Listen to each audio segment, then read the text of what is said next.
Gazetari Flamur Vezaj nga SBA deklaroi se disa nga firmat në dokumentin e paraqitur për të mbështetur kërkesën për vizë të Sali Berishës janë të falsifikuara.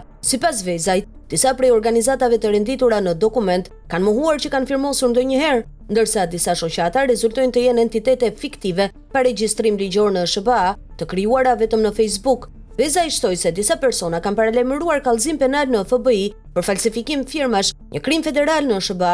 Nëse e konfirmohet, ky skandal mund të përbëjë një tjetër goditje për imazhin e ish-kryeministrit dhe liderit të Partisë Demokratike në lidhje me kërkesën për vizë në Departamentin e Shtetit. E di çfarë ka ndodhur? Disa nga ato firmat aty nuk janë të sakta, janë të falsifikuara. Aty janë renditur disa shoqata të cilat thonë se kanë firmosur për Sali Berishën për t'i dhënë vizën në Departament të Shtetit. Deri tani un kam konfirmuar 3 prej tyre, të cilët kanë mohuar që janë firmëtar të atij dokumenti.